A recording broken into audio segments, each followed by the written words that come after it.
been, let's be brutally honest, a season to forget. Chelsea could have had goals before the break. United could have had tons after it.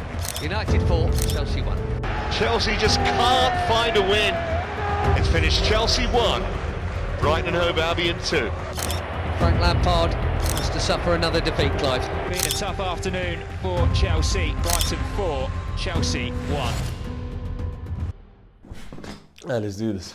Hi, and welcome to the first ever YouTube video on Kitso's Blues. I'm Kitso. This is Kitso's Blues. Basically, I'm just a lifelong Chelsea fan, hence the shirt here in the back. I wanted to talk today about the 2022-23 season, the first year that BlueCo, Todd, Boehly, Clearlake consortium came together, bought the club, and basically how that first season was a total disaster. To understand why 2022 was such a disaster, we don't even really have to look back at the 20 odd years of endless success for the most part that Chelsea enjoyed. We really just need to look at the season prior. So in 21-22, Chelsea went into it as title favorites, title challengers, as the most likely team to break the City pool duopoly that had existed to that point. Obviously between the years of 2018 and about 2023, City and Liverpool just went on about winning the league every year. So going into 21-22, Chelsea were seen as title favorites, and they were living up to that hype for the most part. They had obviously won the Champions League the year prior, so they were champions of Europe, not only defending that title, the Champions League title, but also playing for their first Premier League in what would have been 4 years at the time. They were joint second at Christmas. They were only 6 points off of City. They really did look like they were going to be up there for most of the season. They were playing some incredible football. They beat Juventus 4-0 at Stamford Bridge a month prior, and it really did look like the team was flying. However, there were also circumstances that ensured that Chelsea would not reach those levels. They lost both Reece James and Ben Chilwell within weeks of each other. They were both playing as wing-backs in Tuchel's 3-4-3 system, and with both of them gone, Chelsea had lost most of their defense and their attack. They were also having problems up top. They signed Romelu Lukaku in the summer for £97 million. It was, at the time, the Premier League transfer record. He had only netted 5 times to this point. Adding to the Lukaku drama, he obviously had that interview with Sky Italia in November that was only released to the public about a month after when things were picking up. I remember he scored away at Aston Villa. We won that game 3-1 on Boxing Day, and it looked like things were starting to click again for him. And then this interview came out and basically made him public enemy number 1 overnight. With no James, no Chilwell, and £97 million effectively down the drain with Romelu Lukaku, Chelsea slowly started to fade away. They did have many positives. They reached the quarterfinals of the Champions League. They lost narrowly to eventual winners Real Madrid. And they ended that season in third. A distant third, but third nevertheless. The domino that kickstarted this entire BlueCo takeover occurred back in February 2022 when Russia invaded Ukraine. Obviously, it meant that there were massive sanctions for the country of Russia, one of which was felt by oligarch, billionaire, and Chelsea owner Roman Abramovich. He had been having visa issues for years to this point. Back in the day, he used to be seen all the time at Stamford Bridge, but he hadn't really been able to attend games for years. But it was at this point where the UK government froze his assets, and they effectively just strong-armed him into selling Chelsea Football Club, just as part of the sanctions that were placed against Russia in the first place. There's a fly in this room. Of those sanctions, Chelsea were not allowed to sell matchday tickets. Only season ticket holders could attend games. They were barred from hosting events at Stamford Bridge, and they couldn't renew first-team player contracts, of which there were several at the time that were expiring. Chelsea basically played the end of the 21-22 season in what honestly resembled COVID stadiums. Many patches were empty. Only away fans would be able to attend. And yeah, it was basically just a mess from that point on. So on the 25th of May 2022, a deal for the sale of Chelsea was brokered between Roman Abramovich and American billionaires Todd, Boehly, and Clearlake consortium headed by Behdad Eghbali for the sale of Chelsea for £4.25 billion.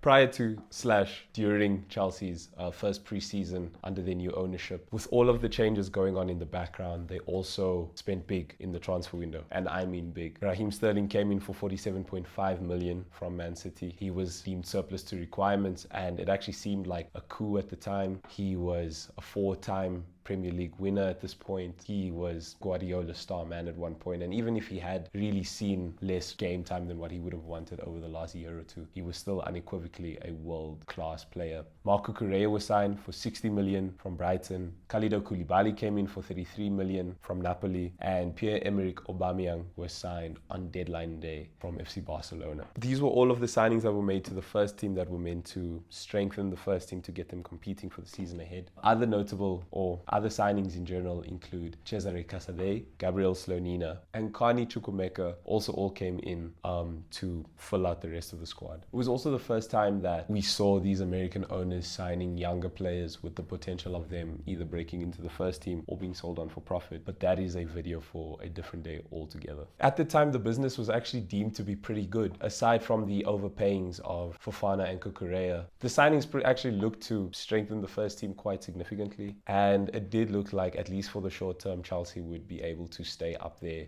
with the big two. Obviously, they missed Chilwell and Cucurella. Cucurella was now his backup, his competitor at left back. There wasn't really a Reece James replacement in the same way, but at least for the most part, it did look like that Chelsea were going to be able to stay on par with City and Liverpool. Something interesting was going on in the background though. There were murmurings that Todd Boehly, who appointed himself as interim technical director because he obviously got rid of all of the hierarchy that were there before him, and Thomas Tuchel had actually had a little bit of a falling out during pre-season. They were traveling a bunch, they were playing a lot of games and being questioned on who he would have wanted to bring in, and he felt like his attention was being split between the new owners and focusing on coaching the team to the best of his ability.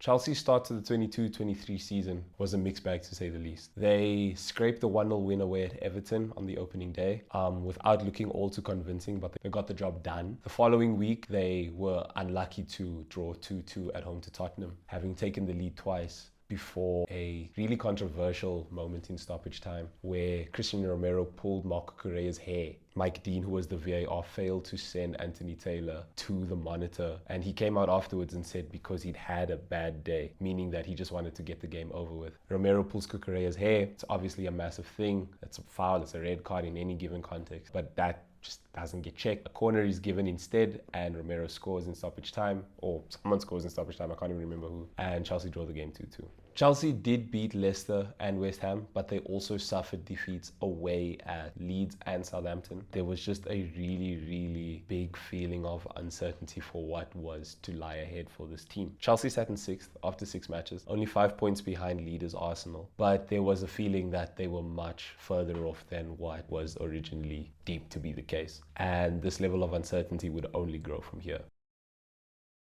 Chelsea's season hit a surprising new low at the start of September in their Champions League opener away at Dinamo Zagreb. It was a game that they were expected to maybe not breeze through, but they were definitely expected to win. And they ended up losing 1-0. They conceded 1 goal from a corner they took on the break, and they were just unable to respond after that point. They basically showed very little fight afterwards. Hakim Ziyech took 2 free kicks that neither one cleared the wall, and Chelsea just limped to a 1-0 defeat. The team travelled back to London later that night. Tuchel was in his office early the following morning, just trying to figure out how to get the team back on track, how to arrest this early slump, and he was basically called into Todd Boehly's office, and within 15 minutes he was out. He had just been sacked. It was a really strange, really weird day. I think as a Chelsea fan myself, I don't think anybody really saw that coming. It was just a total shock to the system. This was a guy who had won us the Champions League, who had won us the Club World Cup. In that time, he'd taken us to 2 FA Cup finals, a Carabao Cup final, and even got us to finish 3rd, given we were missing massive components of our squad the season prior, and we were playing in effectively empty stadiums for the final end of the season.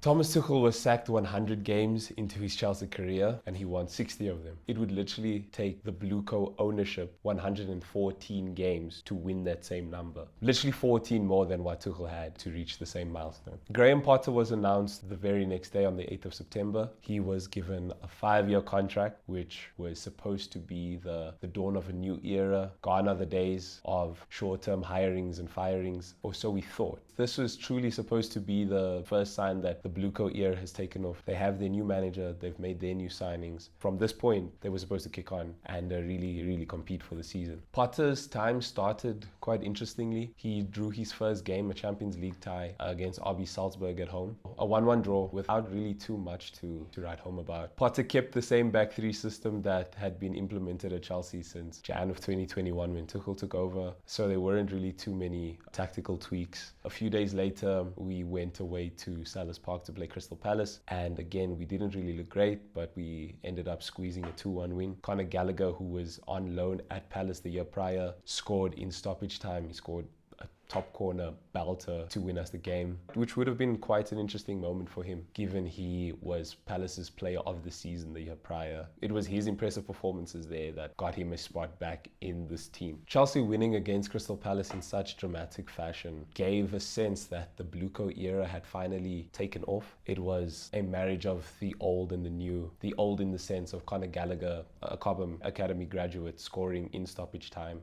The new being that it was with this new team and Graham Potter's first Premier League win, and it really did have this feeling that, okay, this is where Chelsea's season really begins. And for a little while, it did really look like that. They won their next 4 in a row, and they went unbeaten in the next 7. Following a draw to Erik ten Hag's Man United, they actually sat in 5th. They were arguably unlucky to not have won that game, having scored a penalty late on only to concede minutes later via a Casemiro header. But it seemingly looked as if the wheels of this BlueCo bus fell off just as soon as they were put on. Following that United draw, they lost 4-1 away to Brighton. The same Brighton team that Graham Potter was managing at the start of the season and was now being managed by Roberto De Zerbi. They were outrun, they were outplayed, and they never really looked to be anywhere on the level Brighton were. Brighton 4, Chelsea 1. And things only really seemed to get worse from this point on. Chelsea went on to lose 3 of their next 4 games, failing to register a goal in all of them, and had dropped down from 5th all the way to 8th and sat 8 points behind Tottenham in 4th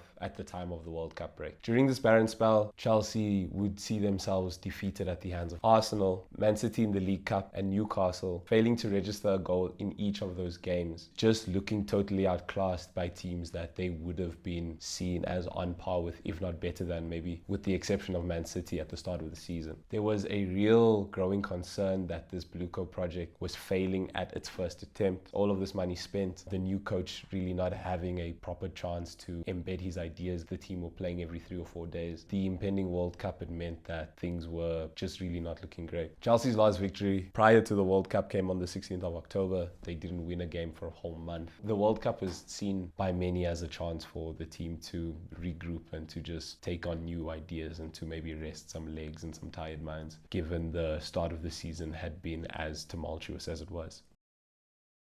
It felt as if Chelsea's unprecedentedly poor season was coming amidst the most unprecedented season that we as football fans have maybe ever experienced. A mid-season Winter World Cup taking place in Qatar effectively paused club football around the world for a whole month. It was nothing like any of us had ever experienced before. There's an argument to be made that it was probably the best World Cup ever, and that's not even looking at all of the political and social clouds that hung over it beforehand. It was a necessary break in the season for Chelsea. They were winless in like 5 games. They had dropped significantly down the table. They were losing ground on their competitors after every game that they played. Yeah, it just felt like a moment to pause. It felt like a moment to breathe. And it also felt like a moment for maybe Graham Potter to really get some of his ideas across, both tactically and what he's asking from his players, all of that stuff philosophically. The only issue is that Chelsea had 12 players away at the World Cup during that month. So even if it was a break, even if it was a pause, only Man City and Man United had more players leave their squad than Chelsea. So with half of their squad missing, you couldn't even really imagine that he would have had too many chances to get his ideas across. Amanda Broya also tore his ACL. He was looking like he was maybe about to break into the first team as a striker, but we wouldn't see him for at least another year. Upon the ending on the subsequent return of the players from the World Cup, Chelsea played their first game on Boxing Day. It was a slightly limp yet very needed 2-0 win at home to Bournemouth, and it looked like the break had actually done some of the players some good. It was the first match that they'd won since mid-October. and it felt like maybe now there'll be something to kick on from. Fast forward a few days and they draw very anticlimactically away at Nottingham Forest, who've just been promoted. A few more days go by and into the new year, Chelsea play back-to-back games against Man City, who had already knocked them out of the Carabao Cup. They had now also been knocked out of the FA Cup third round, and they lost to them in the league. They also lost at home to Fulham during this time. It just looked like that Bournemouth win was another false dawn. It felt like it was a season of false dawns. Every time something goes right, 3 or 4 more things in the opposite way go wrong. And yeah, Chelsea were just really, really struggling at this time. But what if I told you that things were only going to get worse? Sign the contract, big boy. Sign the contract. Chelsea's weird and terrible season was just about to get a whole lot weirder and a whole lot worse. In the January transfer window, having already signed 8 players in the summer to bolster the squad, they went and signed 8 more because the 8 players were not enough and the squad clearly wasn't good enough. They were like, okay, cool, let's sign 8 more players to arrest the situation. Most notably of them were Benoit Badiashile for 35 mil from AS Monaco, Noni Madueke for 29 mil from PSV Eindhoven, Mikhailo Mudryk for 62 mil from Shakhtar Donetsk, with add-ons potentially taking it to 90. Joao Felix on loan from Atletico Madrid, and crowning the jewel, Enzo Fernandez for £105 million, a British transfer record fee from Benfica on deadline day. Chelsea spent the whole window chasing Fernandez, given he had just won the World Cup with Argentina. They got their man on deadline day. That's all I'm gonna say. Oh my God. The season was so bad. I mentioned a 2-1 defeat away at Fulham. Joao Felix made his debut, played pretty well. He was probably Chelsea's best player until a high challenge on Kenny Tete midway through the second half got him a straight red card, and he missed the next 3 games during a time where Chelsea didn't actually manage to win a game between early January and mid-March. Chelsea went a good 2 months without winning a football match. Between the signings, the poor results, the mood was genuinely turning toxic at Stamford Bridge, with chants of Jose Mourinho and Roman Abramovich being bellowed out every week. Things just got much worse pretty quickly, and there was no light at the end of this tunnel. It must be said that during this utterly barren spell, there were still signs of positivity. There were still very, very small glimmers of hope amidst all of the chaos and the mess that had become Chelsea FC. I mentioned Joao Felix's impressive cameo debut. He didn't play for a month after that, but he looked really good. He also looked good when he came back against West Ham. Enzo Fernandez got his first assist. He looked really good in that deep-lying playmaker position. There's an argument to be made that Mudryk's debut against Liverpool away at Anfield in that 0-0 draw, coming up against 37-year-old James Milner, was probably the biggest fake movie trailer that we've ever seen of a footballer in the Premier League. He looked gorgeous, he looked majestic. He couldn't come up with the goods to secure the win, but that 15-20 minute period, well, he was really good. There were glimmers of gold, or maybe gold dust at the most, surrounded by just steaming piles of poo everywhere. Chelsea would not win a game for another 2 months. I think for myself personally, the lowest point of the 22-23 season came in mid-February, where Chelsea hosted rock bottom Southampton, who were having an absolutely horrendous season. They looked like they were going to go down almost immediately. They were in the middle of the 6-game stretch between mid-Jan and early March, where they played 6 games and they won none of them, drawing 3 and losing 3. Rock bottom Southampton came to Stamford Bridge, and it was almost as if Chelsea don't win this game, we're not going to win another game for the rest of the season. Just call the season off. It's a total mess. And Chelsea literally went on to lose that game 1-0. Graham Potter had lost a lot of support throughout the months of poor performances. And although many Chelsea fans do understand that there were circumstances beyond his control, like the signing of 16 players, like him not having a pre-season, having the World Cup midway through to disrupt whatever momentum would have been there, even though there was none to begin with, this Southampton defeat definitely felt like the lowest point in the season for me personally. Yeah, at this point, I think we all knew it was just a matter of time before he was going to be sacked. We'll try and beat Everton, and then we'll take the draw, and then we'll try and win the fucking Champions League. Chelsea's form did pick up very, very momentarily in mid-March, as they would win 3 in a row. The final time that they would string 2 successive wins together during the season beating Leeds at home, Leicester away, and overcoming a 1-0 deficit at the hands of Borussia Dortmund in the round of 16 in the Champions League. Chelsea was still languishing in upper mid-table. They were clearly going to not qualify for the Champions League, the first time that they would fail to do so since the 2017-18 season. What was looking like an already miserable season had a slight glimmer of hope, but I think we all knew it was too little too late at that point. Question that I asked. It's time to go!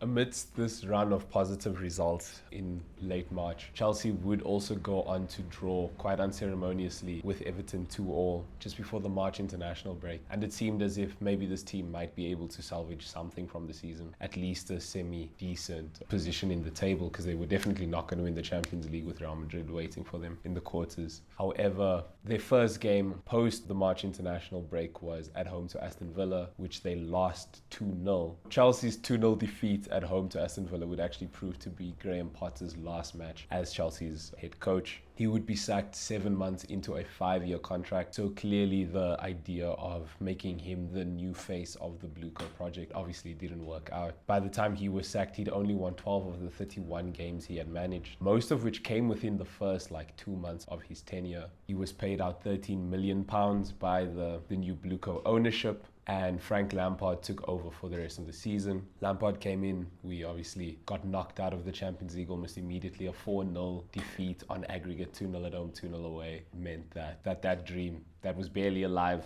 also just dead on arrival. Frank Lampard would only be able to win one match as Chelsea manager, a 3-1 win away at Bournemouth, before Chelsea eventually limped to a 12th place finish, their worst ever finish in a Premier League season, finishing on a record low 44 points, having only scored 38 goals in 38 games and finishing with a -9 goal difference. Chelsea had also only managed 11 wins in the Premier League the entire season. They also saw 4 managers in the dugout throughout the campaign, the most that has ever been the case. Obviously they started with Tuchel, and then it was Potter. Bruno Salto, who was Potter's assistant, managed 1 game before Frank Lampard oversaw the rest of the season. It was a shit show of notes. It was a mess. It was the worst season I've ever experienced as a Chelsea fan. I'm sure that that's the case for just about anyone, really. Anyone who started supporting during/after the Abramovich era. And it was just a nightmare season that had a nightmare ending. Honestly, the nightmare felt like it extended well into the following year, but that's a video for another day. Basically, the first season of the BlueCo regime came and went without much to show for it, except for a bloated squad, completely shattered morale from both the players and the fans' perspective, and a real level of uncertainty as to what Chelsea were going to be with their American owners. Obviously, during the Abramovich years, there was a hiring and firing policy, signing players and managers to get the team to win in the here and now, and it brought quite unprecedented levels of success. Chelsea have obviously won more trophies than just about any other English club in the 21st century. But with that also came its own level of instability. Managers would very rarely last more than 18 months. It also meant that the squad was never really rebuilt. It would just be plugged in different ways on short-term basis. But when you look at the BlueCo era, the whole giving Potter a 5-year deal and sacking him 7 months in, signing so many players, which meant that the squad needed to be rebuilt and restructured, but it also meant that there was a great deal of uncertainty going into the following season. Thomas Tuchel was fired. He was adored by the Chelsea fans. He won them the Champions League. He got them to several cup finals, got them to their highest Premier League finish in years, and he was out the door before 10 games had even been played. It was just a mess. The Potter experiment was an unequivocal failure. Lampard came in and he could barely steer the ship anyway. It was too far gone at that point. But I do want to say one thing. I do think that as tumultuous as Graham Potter's tenure was, he was also a victim of his circumstances. Obviously being brought in early September, the season has just started, but you've missed out on pre-season. The transfer window's closed, so you can't really ask for any players. He also had a massive unprecedented gap in the middle of the season for the World Cup. He lost half of his squad playing in the World Cup, so he couldn't even really use that